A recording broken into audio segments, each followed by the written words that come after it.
बात है कि आज के जो दिन है योम नीला भट्ट उसकी अगर तारीखी हैसियत देखी जाए या फिर जिस खानवादे के नाम से वो मंसूब है ज़ाहिर मुजाहिद अव्वल सरदार मोहम्मद अब्दुल क़य्यूम खान साहब के हवाले से, तो जब ज़िक्र आता है सरदार अब्दुल क़य्यूम साहब का तो फिर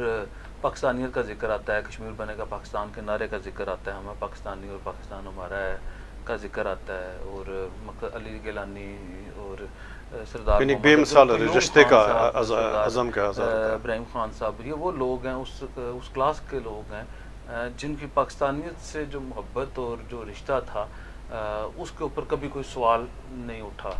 और जिस अंदाज से इन्होंने पाकिस्तान के ज़ाहिर मुतनाज़ा इलाके में थे अक़वाम मुत्तहिदा की करारदादों के मुताबिक, और जिस अंदाज से इन्होंने पाकिस्तानियत का प्रचार किया, तो बहुत सारे बड़े बड़े जो पाकिस्तानी हैं राय साहब, ये सारे जिन लोगों का मैं नाम लिया, गाजी मिलत सरदार इब्राहिम खान साहब का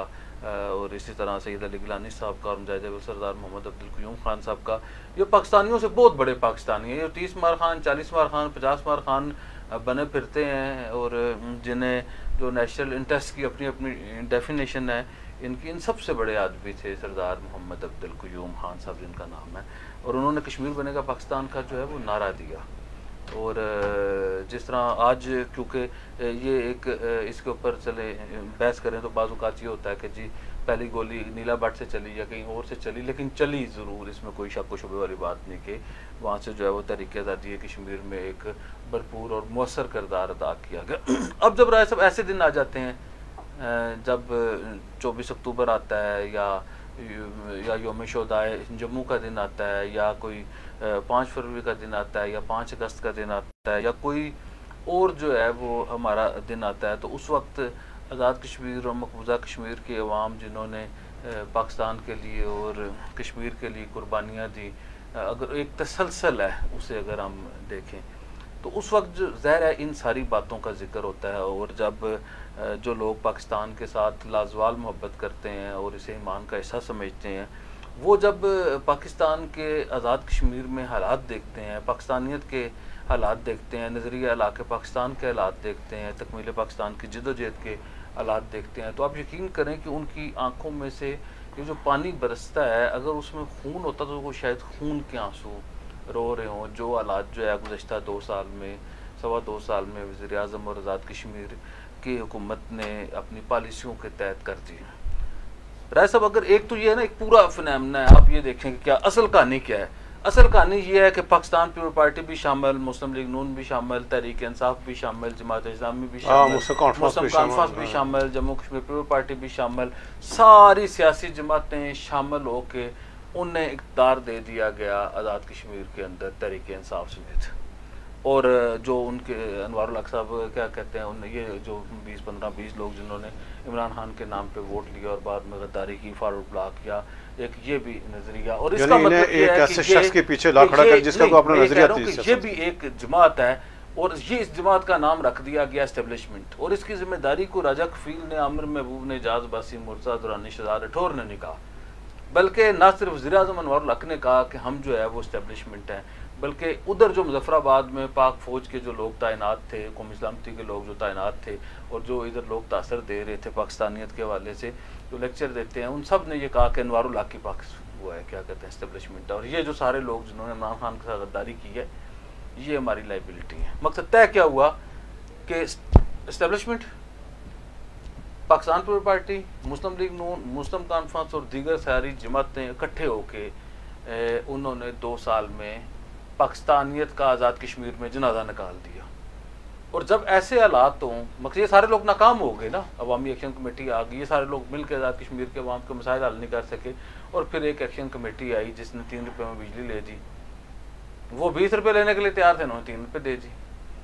वो जो है वो आटा थोड़ा और अच्छे तरीके से लेना चाहते थे, किसी इन्होंने जनाब 50 रुपये किलो आटा दे दिया, जो ये पूरे पाकिस्तान की अवाम को सहूलतें नहीं दे सके। जो लाड़ पुल से क्या कहते दान गली पुल से, कोहाला पुल से और आज़ाद पतन के पुल से जो रेट जो है वो 60 रुपये यूनिट है, वो वहाँ पे 3 रुपये यूनिट है। जो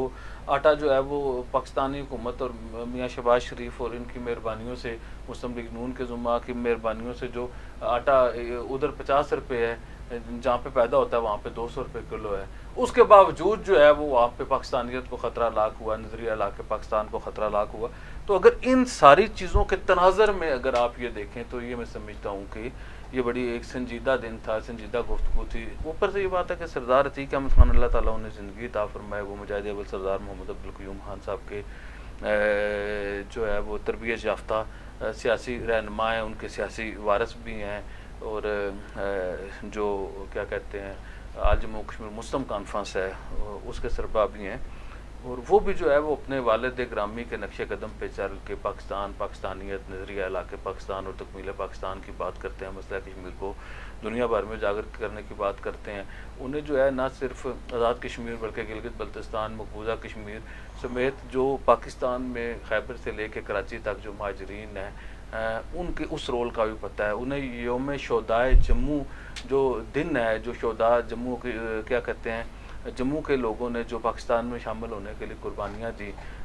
उसका भी उन्हें अदराक है। फिर ऐसे लोग जब बात करते हैं, आज जो उन्होंने बातें की हैं, जो निशानदियाँ की हैं, वो उस तनाज़र में की हैं, उसे देखने की ज़रूरत है। बहुत सारी बातें जो हैं वो सरदार अतीक अहमद खान से मुँह से अच्छी नहीं लगती ना। कुछ ऐसे लोग होते हैं, बड़े कद काट के लोग होते हैं, बड़े खानवादे होते हैं, उनके इशारों को भी आपको समझना चाहिए, क्योंकि अगर आप उनके इशारे नहीं समझेंगे, वो मुँह से बात निकालेंगे तो इंडिया उनकी बात को वो लेके हाईलाइट करेगा। दूसरी तरफ जो है वो सरदार तनवीर इलियास साहब साबिक़ वज़ीर-ए-आज़म हैं, उन्होंने वो सारी जो बुराई की जड़ है, जो सारा असल जो है मसला है,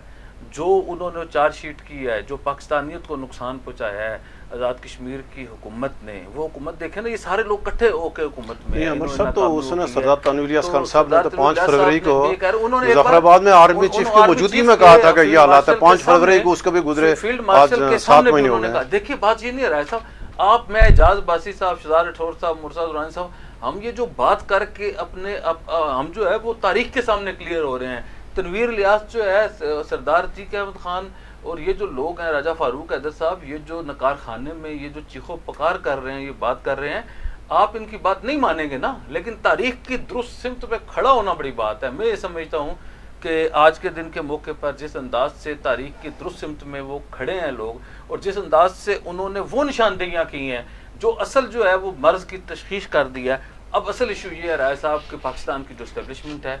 वो, और जो लोग जो है वो आंख और कान रखने वाले लोग हैं, अगर वो इसके बावजूद अनवारुल हक को सपोर्ट करना चाहते हैं, वो खड़ा रहना चाहते हैं, तो आप मुझे ये बताएं ना कि हम जो है वो हमें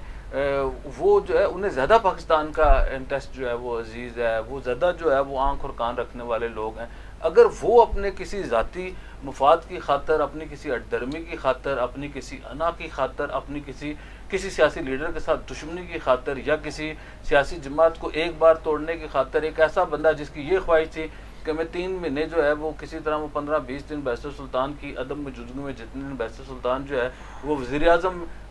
बनने में देर लगती है, उस वक्त वज़ीर-ए-आज़म बैरिस्टर सुल्तान ने इस्तीफ़ा दे के इलेक्शन लड़ना था और वज़ीर-ए-आज़म बनना था अनवारुल हक साहब जो है वो, आप उनसे पूछ लें जाके, इसके सैकड़ों हज़ारों गवाह मौजूद हैं कि उनकी ये ख्वाहिश थी कि बस उतने दिन के लिए वो वज़ीर-ए-आज़म बन जाएँ, वो सारी ज़िंदगी अपने नाम के साथ वज़ारत उज़्मा लिखाना चाहते हैं। जो बंदा खुद जो है वो 1.5 माह के लिए वज़ीर-ए-आज़म बन के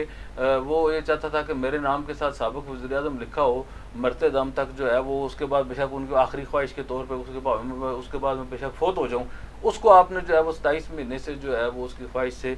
9 गुना ज़्यादा वज़ारत उज़्मा में रखा हुआ है, और उसने अपने मज़मूम मकासद के लिए जो है वो रियासत को ना सिर्फ तबाह कर दिया, रियासती निज़ाम को तबाह कर दिया, पाकिस्तानियत को तबाह कर दिया, नज़रिया के पाकिस्तान को तबाह कर दिया, तकमील पाकिस्तान की जिद्दोजहद को तबाह कर दिया, इस्लाफ की कुर्बानियों को तबाह कर दिया, लाखों शोधा का जो है वो कर दिया। और आज जो है मसले पसंदी के तहत जो है वो यौम नीला बट के दिन, या 5 फरवरी के दिन, या 5 अगस्त के दिन, आप, मैं और ये सारे लोग जो है जो तारीख के दुरुस्त सिमत में खड़े हैं, वो सिर्फ इस वजह से चुप हो जाएं जी कि इस्टेब्लिशमेंट का कोई जो है वो लाडला या वो है, या कोई कल ये रवायत कायम हो जाए कि जी कोई किसी बंदे के 2-4 फौजी अफसरान जो है वाकफ हैं, वो जो मर्जी करता पड़े सिस्टम के साथ। अच्छा, मेरा ये ख्याल है कि ये जो पाकिस्तान मुस्लिम लीग नून ने उस दिन जो है वो ज़िम्मा ने जो पाकिस्तानियत के वाले थे, बाकी नुकसान छोड़ दे रहा है साहब, जो निज़ाम को तबाह हुआ वो भी ठीक दें, अदारे को तबाह हुआ वो भी कोई आएगा ठीक करे, जो पाकिस्तानियत को नुकसान पहुंचा, जो नज़रिया इलाके पाकिस्तान को नुकसान पहुंचा, जो कश्मीर के अंदर जो 20 फरवरी 2023 से लेके आज तक जो पाकिस्तानियत को नुकसान पहुंचा, इसके ऊपर फैक्ट फाइंडिंग कमीशन बनना चाहिए। इस पर जो जिम्मेदार है, चाहे वो राजा कफील है, अमर महबूब है, एजाज बासी है, अनवारुल हक है, कोई मकसद उधर तैनात कोई फौजी अफसर है या कोई उधर कोई जो है वो चीफ सेक्रेटरी IG है या वज़ीर आज़म आज़ाद कश्मीर है या उसकी काबीना के लोग हैं या पीपल पार्टी नून लीग मुस्लिम कॉन्फ्रेंस में से या इमरान खान के गद्दारों में से कोई शामिल है, उसे करारदाद वाकई सजा देनी चाहिए ताकि आइंदा जो है वो पाकिस्तानियों को नुकसान पहुँचाने की कोई जरूरत नहीं।